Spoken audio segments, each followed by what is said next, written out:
Երեկ Նիկոլ Փաշինյանն ասում է, այդ ո՞նց է ստացվում, որ Նավասարդ Կճոյանի մասին աշխարհ երեսի բառն ասել եք, հոդվածներ գրվել են, ասել են սա ինչ եպիսկոպոսի, ոչ եկեղեցու հետ կապ ունի, ոչ քրիստոնեության հետ կապ ունի, միակ բանը, որի հետ ինքը ասոցացվում է Բենթլիա եւ այլն,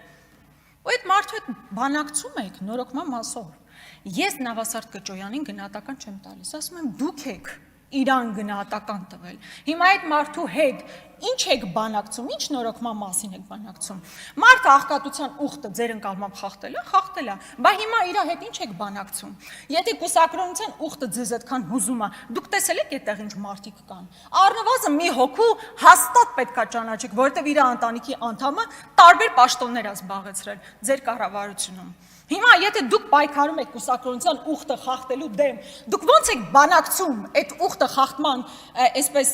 դեմ ոնց եք պայքարում մարդկանց հետ, ովքեր խախտել են այդ ուխտը։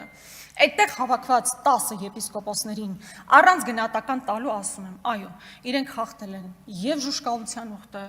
եւ աղքատության ուխտը, եւ հնազանդության ուխտը։ Ամբողջ խնդիրն է նա, որ դուք պետքա Փաշազադեի եւ Ալիևի պատվերը իրականացնեք։ Հիմա ամեն անգամ գալիս եք այս քննարկումներն եք իրականացնում։ Պարոն Ռուբինյան, 18 թվականի հեղափոխության եւ մարդկանց հույսերը դուք եք